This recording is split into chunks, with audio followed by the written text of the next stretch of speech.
I'm delighted to be joined by Konstantin Samoilov once more. As many of you know, he is an extraordinary and essential voice for our times on YouTube. What you may or may not also be aware of is that I'm especially grateful because he is quite literally alive and talking to us. That is no guarantee these days. I have to say, whether you are Russian and in opposition to what's happening, as Konstantin is, or if you are Ukrainian and living in Ukraine, the chances of waking up every day are, let's say, reduced from where they would have been in pre-war times. Konstantin, I'm grateful to see you here. Jonathan, thank you very much for having me here. And this time is very special because I'm so glad I am back. It means I'm alive. I could make it.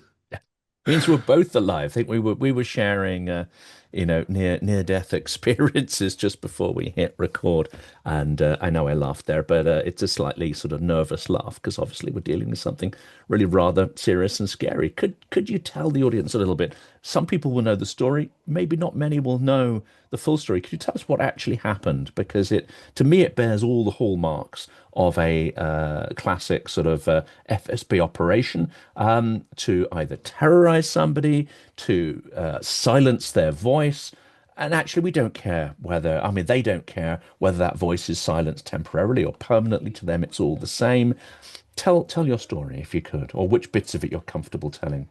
I will tell what I can.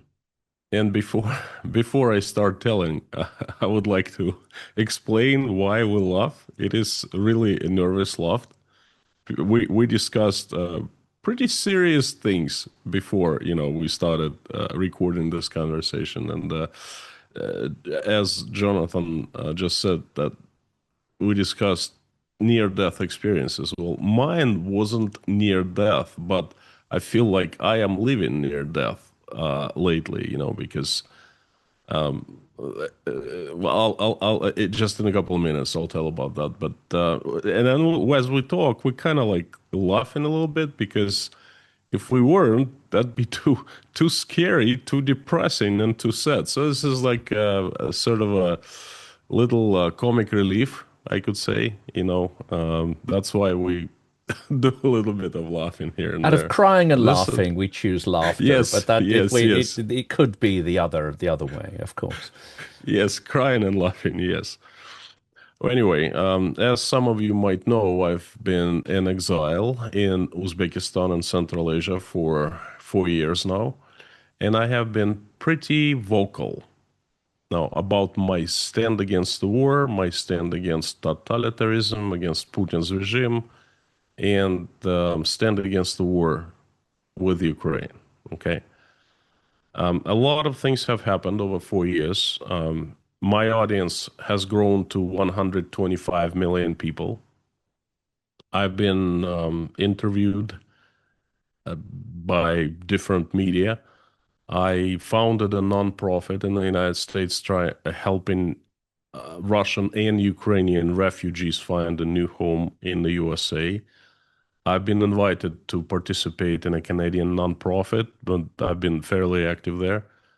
I'm writing a book, and basically, I am loud, and Russian state doesn't like that. Few certain people inside Russian state hate that, and among them is Alexander Dugin, Putin's friend, a propagandist, a philosopher, very smart, intelligent guy. He's the philosopher, ideologist of Russian world mentality, Russian world values. So I was he spotted me last November. I'm on his radar, and since then I've started noticing increased pressure. First on me personally, I've been followed here physically, and then there was an attack on my YouTube channel, and started. Well, I explained it in previous videos, and I made videos on my channel, but I had a proof. Someone contacted me from the other side and said, "Look, there's something going on," and gave me proof of the attack on inside Russia. And recently, I started feeling not too well, it's just 4 weeks ago. And I immediately went to a doctor because I know better. And the local doctors couldn't diagnose me. For a few days, I had pain, stomach pain increasing, and they gave up and they referred me to a big hospital, very good hospital, where I was immediately hospitalized. And I was just feeling, I didn't know what was going on with me. The doctors didn't know. And it's a pretty bad feeling when you have pains that are increasing. And as I was checking in, walked into the ward, hospital ward, I received a call from, the agency, Russian intelligence. And they they addressed me by name. They knew who I was, obviously. They called my phone from Moscow. And they asked me how I was feeling. Oh no, that was I asked them who they were. They said, well, you know who we are. Let's say we're from Ministry of Defense, and we would like you to come to Moscow. Why don't you cooperate? Sign a contract with Ministry of Defense. And everything's gonna be all right. Um, then I had that as much I can tell because I made it public. Then some other events happened after that I don't want to talk about publicly because I'll put myself into even more danger than I am in right now. So to make the long story short, I got out of the hospital, and obviously it was someone on this side confirmed it was an attack on me. Um, the Russians continue following. I caught them following me at least once after I got out of the hospital. So it's a campaign on taking me down, silencing me, physically taking me down. I don't know. That's what's going on. And that's where I am standing right now. Very scared. I'm scared for my safety, but even more for the safety of my family. I've cut them off YouTube. I don't show them anymore. I've made them. I did before, My wife helped me on live streams and such, but not anymore until we're in someplace safe. She's not going to be shown. And this is it, Jonathan. I would like to thank everyone because I received tremendous amounts of support from my community on my channel inside Russia, from Jonathan, from you and your community as well, from some people who reached you, and from big YouTubers all over the world. Jordan Harbinger reached out, and he even offered me to, if I ever in San Francisco need a place to stay, to crash at his place. So it was absolutely tremendously heartwarming experience. I don't even know how to say it in English. I've been taken away by all this care, all this love, all these prayers. So I would like to say thank you very much, Jonathan, to you personally, to the friends of yours who reached me through you, and to your community. I love you. Thank you so much. No, it's the least we could do. I mean, you give so much, and I've been aware for a long time the risks you're taking in doing this. I mean, despite You warned me so many I've times. warned you many You times they warned me. would. You warned me I did. live on your shows, on the I did. interviews. I did. And they eventually will try to come for everyone if they can, but it's a measure of the success that you've achieved, the impact you've had. I think that you've become a real thorn in the side of this regime. That's, I think, a testament to your authenticity and the power of what you're talking about. What we also talked about earlier actually is that there's a strange echo at the moment in that this feels very much like the start of the war, either 2021 when they were clearing out a lot of people they saw as opposition. Viktor Shenderovich and others were forced out of the country. It wasn't just Navalny, everyone focuses on that, but they certainly seem to clear the decks, as it were, in preparation. What I fear, and I'd like to know your point of view because you have a lot more let's say, access a lot more people you talk to. It seems to me we're in a situation now where full-scale mobilization is all but inevitable. Therefore, the amount of pressure they're going to start applying to people they see as a threat is already increasing, as we've seen. And this includes even some of the systemic opposition, those who were really not quite so sure about. One of one of those so-called oppositionists fled the country. Yabloko, it seems, have more people in jail and may even be banned. But I'll hand over to you. Is this a fair analogy? Do you think we're going to have a summer of increasing repression ahead of, and not just repression, but obviously operations overseas against who they see as a threat in the run-up to something very strategic, which is a full-scale mobilization of sorts? The idea is absolutely same. The execution is completely different. Before the war, it was much quieter. They were going for some very public figures, for the oppositioners, for opposition politicians. They did it in a more quiet way, and it seems like they weren't as cruel. They were pushing people out. As right now, they don't want you out. They want you in prison cell. Okay, they want you out of the window, not out of the country. So the idea is absolutely the same. You are right on, Jonathan. Russia is in another very turbulent transitional stage, and we talked much about this coming, and almost in every conversation that we had, it was all pointing to this moment, and the moment has finally come. This What's going on in Russia right now is perfect storm, not just in among in the political life of Russia, but everywhere. Military is basically falling apart. It's going through a very hard time. Russian economy is falling into pieces. It's in free fall. Okay. Political landscape is changing. The state is tightening the screws to the highest level, I remember, to the level of the 30s of the 20th century. There are mass arrests only of business people and of oppositioners, activists, basically those who try to stand up a little bit or already up above others just a little bit. The next step is everyone else, Russian people who for 4 years have been saying, we don't want to get involved in the politics.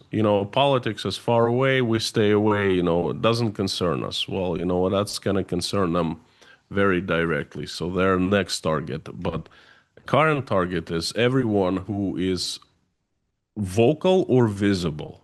Okay. And that's what is happening in Russia. The reasons are fairly simple. And if you follow the situation in Russia, now you can clearly see that there, this is it. This is the final showdown.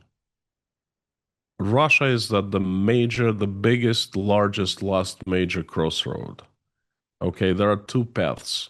One path is Russia can continue going in the very same direction, in the very same way that it's been going for the past 4.5 years. That's one direction, basically not to change anything, or to apply changes. The thing is, it cannot continue going its current way because the resources are depleted, completely depleted. There's no money, there's no people. Well, there are some people, but they're diminishing. Lots of people are running away. There's an exodus going on right now. More and more Russians getting killed. There is basically there's no money, no resources. There's anger growing. So it is clear that the country has come to full stop. It is at the dead end. And it's not going to happen tomorrow, or it's not around the corner. It's now. Okay, it's at the dead end. So those who are, well, Putin on top of them, but those around Putin who have the power and the absolute power, they've been using it to enrich themselves and to control others and enslave others. They understand that they're about to lose this power. Plain and simple. And they don't want to lose it.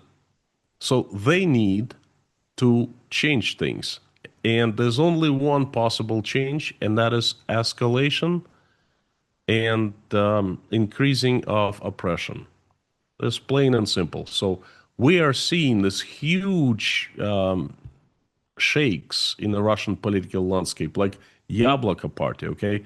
It's not just a political party being taken down by Constitutional Court of Russia. No, that is just the result, the surface. What we should look underneath is who is making the changes, who shakes things, okay? Who is the decision maker? And there are huge clans actually want to take down Yabloko, and those a huge clan who is trying to keep it alive and keep it afloat. So, Yabloko political fight is just one example, but we're seeing it everywhere. Russia is like a volcano before eruption. Volcano awakes and it starts shaking, spilling out smoke. It's not an eruption yet, but the signs are there that it's getting there. I don't know. There's a very historical. I'm fascinated by volcanoes and how they erupt. There was a huge eruption a couple hundred years ago. In Southeast Asia, Krakatoa. That's a huge volcano, and it turns out that it woke up and it started spitting lava and fire for 2 months. And then actually there were tourists coming to see that before it blew up. So that what we're seeing in Russia right now, fire, a little bit of lava, tons of smoke. People are getting angry. There's clear anger at the government for different things, for things economic, for things political, for things economical, and things like that. So we have entered the period of great instability. It shows on every corner. And this is why, I mean, I don't think these are nice individuals at all, and some of them are criminal, but this is why I think it's quite interesting seeing the outpourings of Remeslo, Kalashnikov, Girkin even, because they are this little kind of, they're the seismograph kind of starting to go off before the full tremor, before the full eruption. But some of the things they talk about point, as you say, towards factions, towards clans that, and maybe part of a debate which is far more extensive below the surface.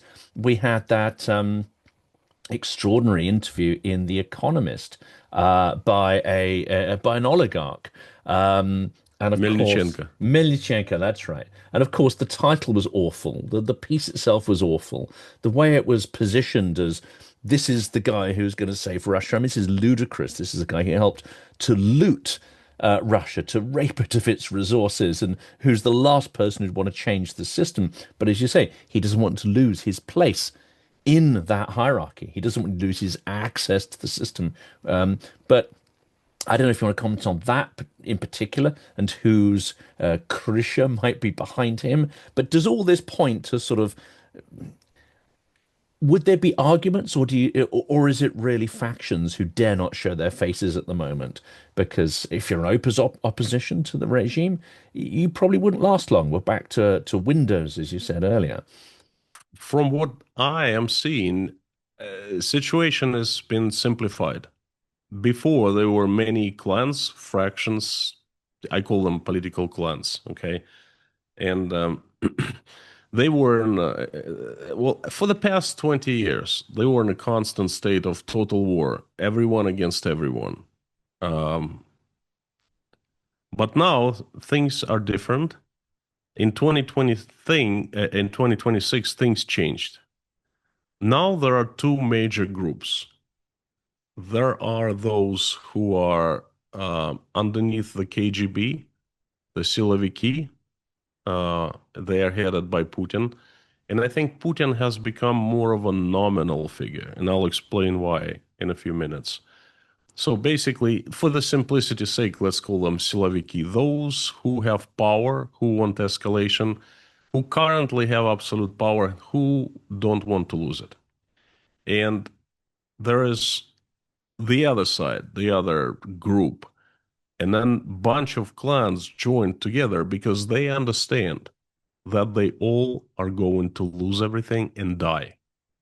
If the other side wins, if the other side continues getting stronger and getting more power, they know this is their last moment. Not because of NATO, war, Americans, or whatever, it's because they're going to be destroyed, and most of them gonna be killed by the strong clan of Siloviki. Okay, that's why they are clashing. They're trying to change things around. Now, at first we started seeing very, very small signs, small but significant, but on a smaller scale. Well, first of all, in March, one of the first signs was Ilya Remeslo, Putin's loyalist, one of his trusted people, the one who met Putin personally and interviewed Putin personally, the one who was given the role of destroying Navalny and killing him, and he excelled at that, okay? That guy turned against the system, turncoated, right? But that was just the first case. And I remember us talking back in April, and we agreed on that Demeslo was the first one, but there will be there were so many coming, and then we both of us turned out right. So next sign to me was Ilya Traber's arrest. Ilya Traber is one of the, well, probably number two or number three person in Russia after Putin. Unsinkable and untouchable, who's been Putin's personal friend since 1990, or 1991 perhaps, who was close to Sobchak family. He was arrested, and basically I just saw the charges. Laughing stock, okay? But he's behind the bars. Then Lyudmila Narusova is on the way out, widow of Sobchak, former boss of Vladimir Putin, untouchable and unsinkable. Then Shuvalov, Igor Shuvalov, Putin's man, his trusted man, his right-hand man in Russian economy for 20 years. The guy who's been one of the architects of Putin's Russia. He publicly, openly spoke at St. Petersburg International Economic Forum in in July. Was it late July? Early? No. It was June. Okay, he spoke in June. This time the forum was earlier. So he spoke in June in one of the round table sessions. He openly said Vladimir Vladimirovich Putin is surrounded by people who are telling him that state needs more and more control, and if they succeed, it's going to be the end of the free economy. It's going to be the end of us. So we need to unite, and we need to, push those who are around Putin right now away. Plain and simple. He just put it out there for everyone to hear. And then we started seeing more and more arrests. We started seeing clash of Nabiullina and Putin. We started seeing Nabiullina as becoming more, I should say, independent, and Putin is pressuring her into lowering the key interest rate, and she doesn't. She does incrementally by tiny, tiny steps. Lots of signs of these clashes between the clans. And I said that I think that Putin is becoming more and more nominal figure. He used to be the czar, the dictator, the leader, who consolidated everything in his hand, who had absolute power, who built the vertical of power. So he's the creator, the god of Putin's Russia, okay? Now, he's been acting very odd in public, and then everyone notices it, okay? He's been saying nonsense, and this is the proof of my words. Now, there were two visits. Right now, his third visit to Novosibirsk. Previously, he visited Krasnoyarsk and Irkutsk, places that are hit very hard by the fuel crisis. That is out of control completely. Hardest in Russia, longest lines, dirtiest gasoline, dirtiest fuel, and highest prices. Well, right before Putin comes to town, what do? They supply gasoline. They get reserves from someplace, and they ship enough gasoline so everyone gets enough, and lines disappear. Okay, and then they lower the price to pre-crisis level of 65 rubles per liter, and they do that. They do it at the gas stations along the way where Putin's cavalcade would be going. Okay. They do it in Irkutsk, and everyone starts making fun in Russia. And I'm thinking, why are you making fun of this? Okay, guys, you live in Russia. This is not funny. This shouldn't be funny to you. That's very sad and tragic for you. Not for me living outside Russia. But anyway, week later, second visit to Krasnoyarsk. Same story. Now, where did they get gas? Barnaul is not too far from. The second visit was Krasnoyarsk, right? So, and it's only 140 kilometers, and basically they took all the gas from Barnaul, moved it to Krasnoyarsk, to Irkutsk, and in Barnaul people just were stuck without gas at all. In Irkutsk they got the gas, okay. So that's I'm mistaken. Abakan, not Barnaul. Okay, so don't quote me on that. I'm correcting myself. The city of Abakan. This is how they solved the problem for 3 days. As soon as Putin left, they raised the prices. Alliance appeared again. So what does it tell us? If Putin knew about the crisis, okay, if he assessed the situation normally, like a leader, like a manager, like a CEO, like a czar, whatever, that show would not be needed. They put up a show, Potemkin Village. That's old 200-year-old Russian technology, because Putin doesn't know, Jonathan. He doesn't know. He doesn't know. He probably knows bits and pieces, but he does not get the whole picture. He's not supplied with the right information, the true information. And you know what it means? If you don't know the information, you cannot make right decisions. And that means that he loses power by week, more and more.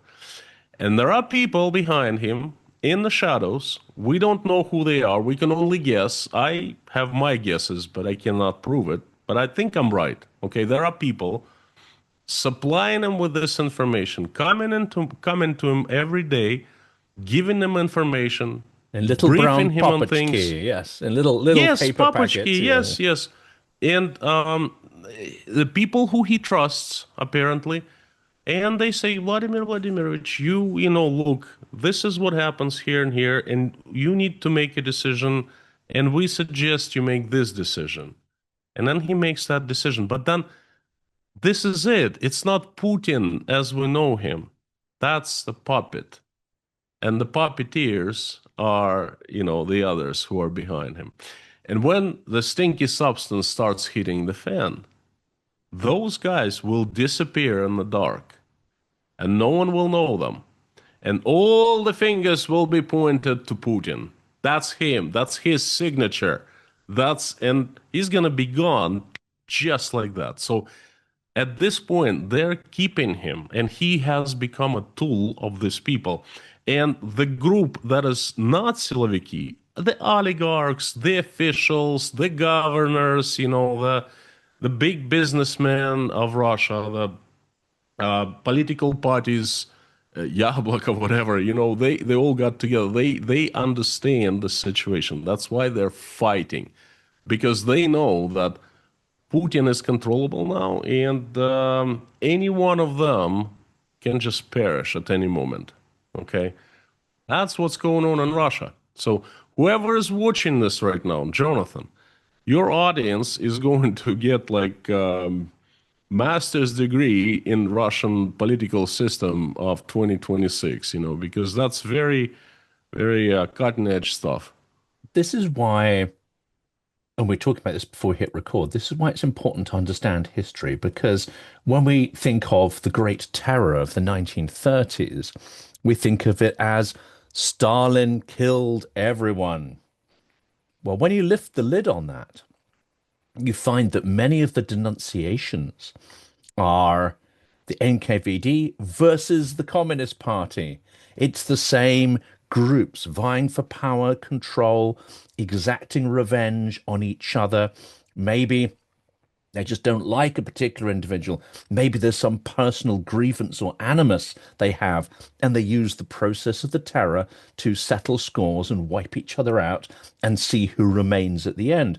I think Nikita Khrushchev, when he comes along with his, group, when they've eventually done Beria, and they say, look, guys, this has to stop, and we can arbitrate between.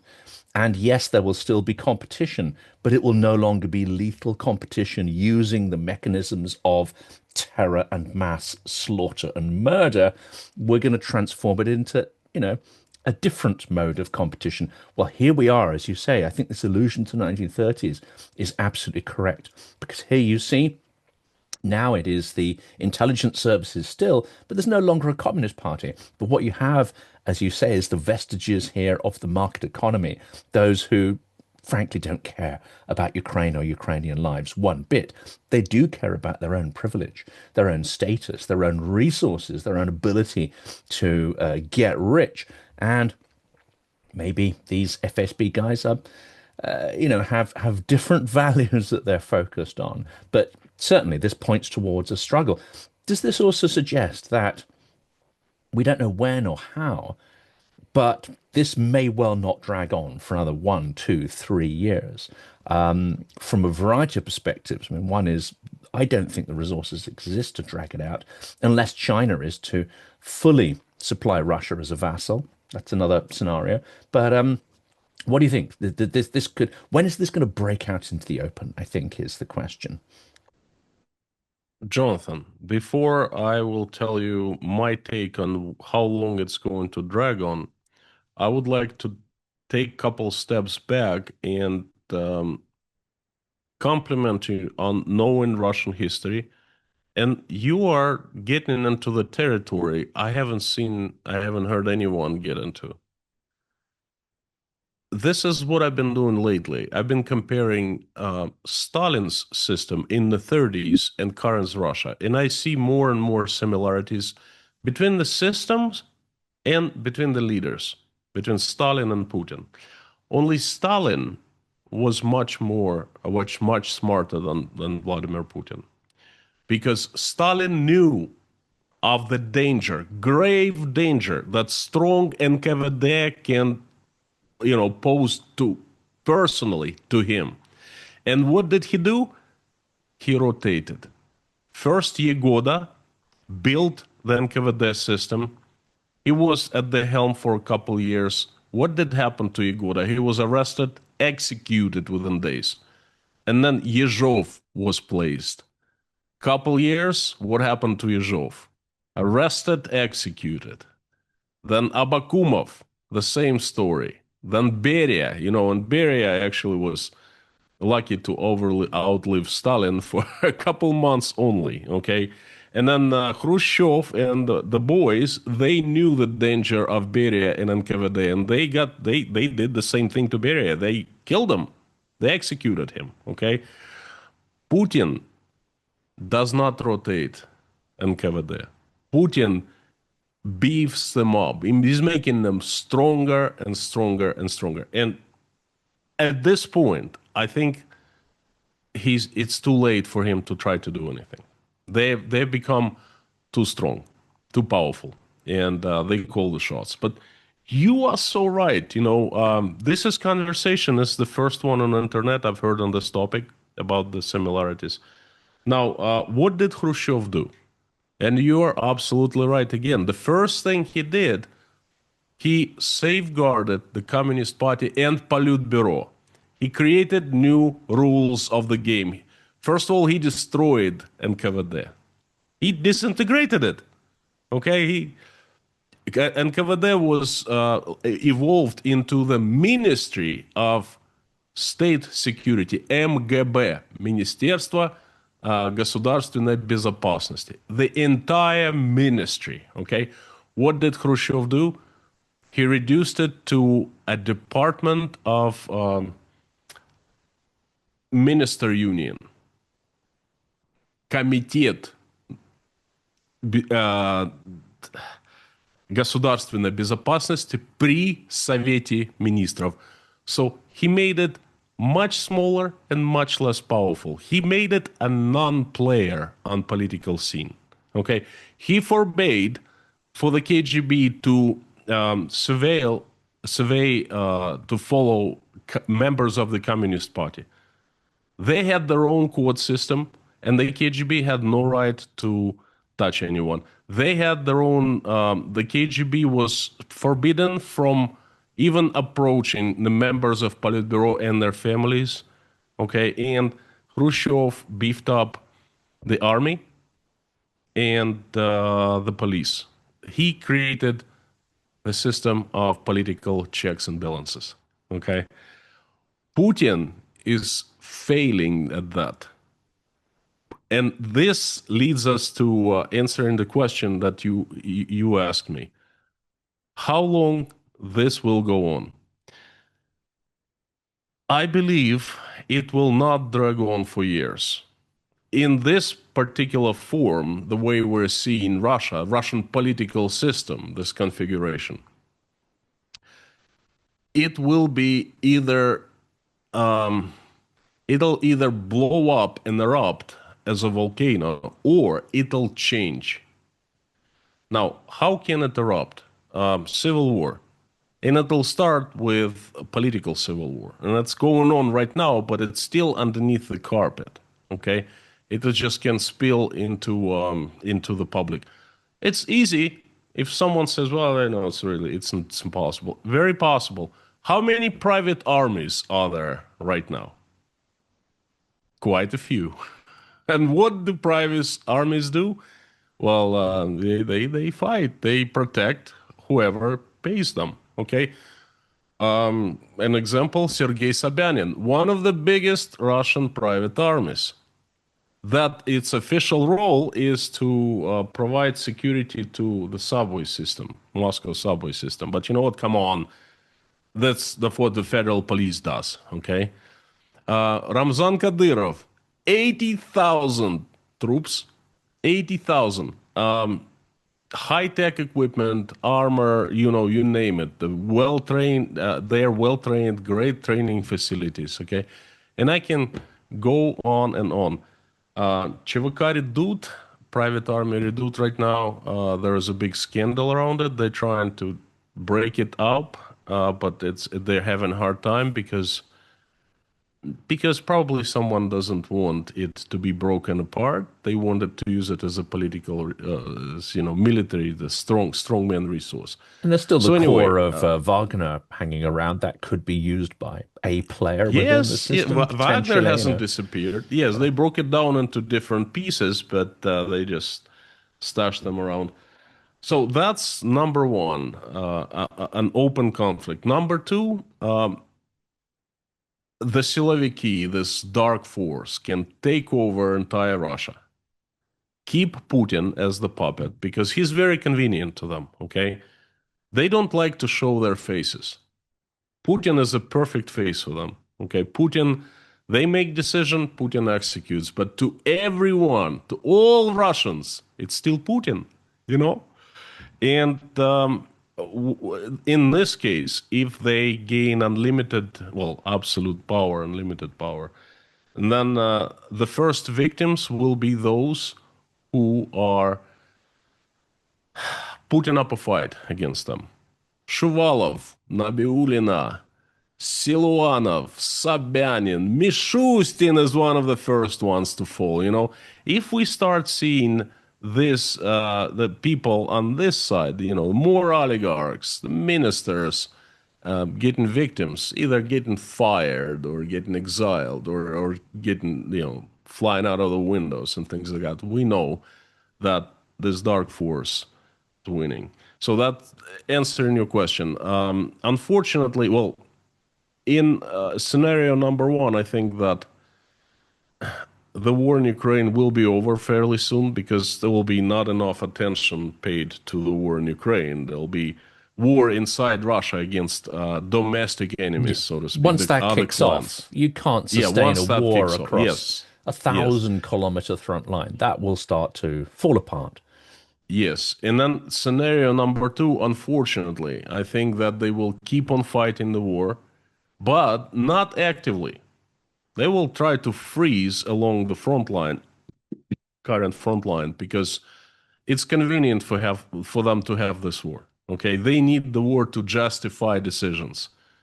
Well, why did we arrest Nabiulina? Well, she's clearly working for the enemy, and there's a war going on. Come on, Russians, you know, wake up! There's a war going on. Russia is assaulted. The entire world has invaded Russia. Okay, it's not about Ukraine. That's Ukraine has invaded. You know, they're fighting us. And then whoever says, "Well, why are they fighting on their own turf?" That person will be silenced and imprisoned immediately. You know, and then after a few cases like that, people will just shut up. Okay, so in second scenario, the war will continue, but it's not going to be active stage. Okay, and of course, Russia is going to be one That huge presumes that disaster. Ukraine stops attacking, and at this point, it may well be the Ukraine says, "Hang a second, you know, a pause or a lowering of the That I intensity does absolutely agree not with suit you. us." Yeah, yeah, Yes, yes, and that points us to the first scenario yes. because situation is becoming more chaotic. Okay, scenario number two can only be realized if this huge dark power, the shadow masters, they can keep the situation inside Russia more or less stable. But how can you keep it stable if you have 8.7 million trillion ruble deficit, budget, federal budget deficit, when you have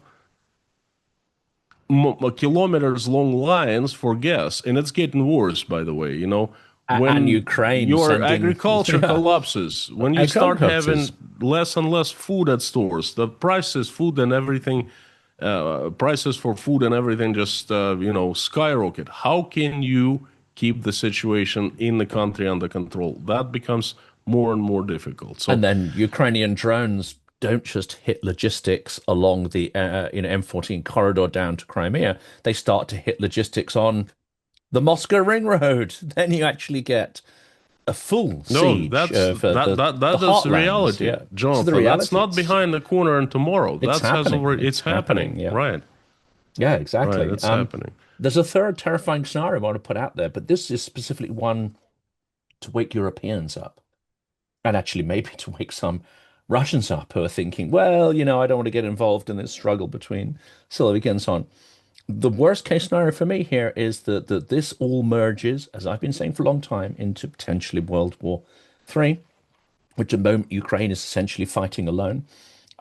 We have intelligence suggesting up to 35,000 additional North Korean troops could actually fight on the territory of Ukraine with Russia. We have information that that North Korean missiles and missile batteries are now in operation.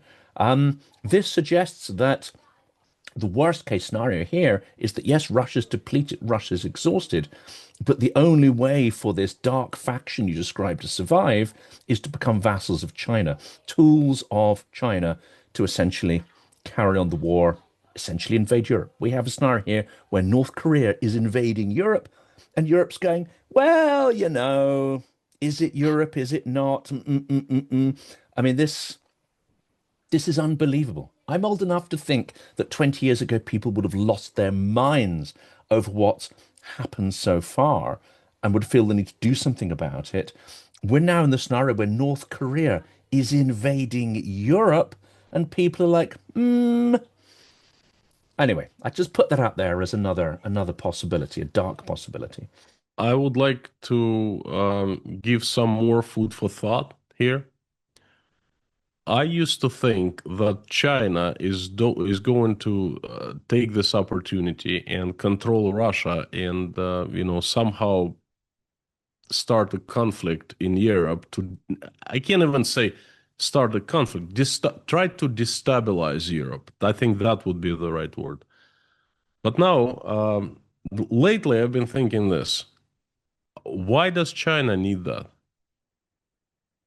China has complete control over Russian resources. It gets Russian gas at prices cheaper than Russian citizens, okay? Deeply discounted. It's so discounted, the Russian state has classified the information about the price at which it sells gas to China. They are very proud of the numbers, saying, oh, we supplied so many, billions of metric the square meters of gas to China, but they never say how much China paid for it, okay? China is getting Russian oil at discount, huge discount. China is getting, do you know that China is world's #1 exporter of wood? Was it timber? No trees grow in China. Where does it get timber from? It's obvious. Just open Google Earth and look at Siberia, southern Siberia map. You will not see taiga that was there, 15 years ago, because the trees have been cut and shipped to China. So China gets them.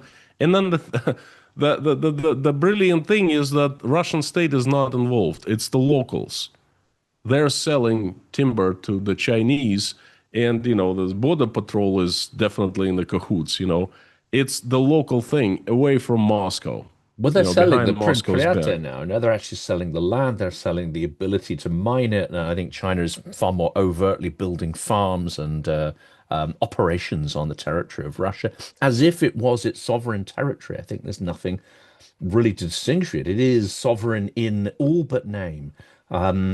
That suggests to me that China, at some point and some point soon, will say, well, if Russia is already fully our vassal, and if we've broken the connection between Russia exporting to Europe and they're exporting to us instead, they may want to just make sure that Russia is completely broken from the European system. That might take a few more months, might take into next year.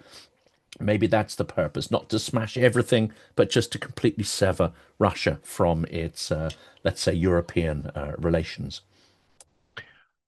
I think that what they would need to do is to buy the new leaders of Russia. That's all. Lukashenko's son, where did he get his education? In China. Lukashenko flew to visit his son's graduation in China. Come on, people, is something wrong here? Am I the only one who thinks it's like it's crazy? Okay. Um, they they don't need. They still need Europe as a partner, trading partner. They need to sell to Europeans. They don't want the war in Europe because they're gonna lose a customer. The Chinese understand that. That's what I think. Okay, so but they definitely have taken over Russia in the ways they really need it. Are they gonna take over land? I thought previously that they would. But then someone opened my eyes, said, look at the map of Russia. that land that borders China is, for the most part, is cold, uninhabitable. North of China is the same thing, cold, uninhabitable. The Chinese tend to live in the south. They don't need the north. They don't need the new lands. They control them by proxy anyway. So why do they need to annex them? Okay, so I think that the Chinese are right now have planning on exerting more and more control over Russia, and I think that they are also doing a soft expansion because that is their security policy. Okay, if they ever want to take Russian land, they in the future they will have so many tens of millions of Russian citizens who are ethnic Chinese living there, and they're gonna just basically repeat Russia's scenario. But will they do that? I think that right now they're still trying to figure out what's going on. They see how the situation is unfolding between Russia and Ukraine. Okay, they are supplying aid to Russia, but not to the point where it really makes Russia strong. Perhaps for Russia not to break down and withdraw from Ukraine. That's what I think. Think that's been the case. I've been trying to explain that for some time, and people accuse Biden of doing that, bleeding Ukraine, but not allowing it to win. I think actually this applies even more so when we look at China bleeding Russia, maintaining the war, but certainly not supplying it for Bleeding victory. strategy. I like It's a, that. it's a bleeding strategy, absolutely. And Putin, I think, unfortunately, is not a strategic thinker. He's walked into this trap and he continues to be a willing, albeit unconscious participant in this operation to bleed Russia white. The guy is losing his marbles. I wonder how in the world he built the vertical of power, how he stayed at the helm of this country, how he fought off those who wanted his power. There were quite a few people, in the last 20 years. Smarter He people than had him, yeah. enough. He No, had enough. No, no, no. Enough sense, enough brains to actually remain on top. But now it's clearly he's lost. He's lost everything. He's lost his power. He's gonna lose his life very soon. I hope to see. And dare I say it, I'd love to see him in a court of law. That is not going to happen. The next best thing is that he Not is gonna. out of the His way. own But people are going to somehow, take him out. oh yes, it's the only way. I mean, this was the conversation 2 years ago now with Alexander Nevzorov, who literally said, "Look, only that's the only way to end this. The only way. The trouble is what happens next." Konstantin, there's so many ideas to pick through here. So many ideas.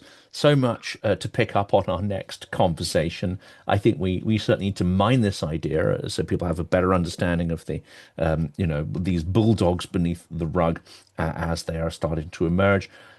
For this, I also want to say last word to say how grateful we are that you can still come on here and share this insight with us, and of course, the passion with which you bring to your voice and the refusal to be silenced, which I think is brave and impressive, and we're very grateful for it. Konstantin, thank you so much. Thank you, Jonathan. Thank you. It's my honor to be here.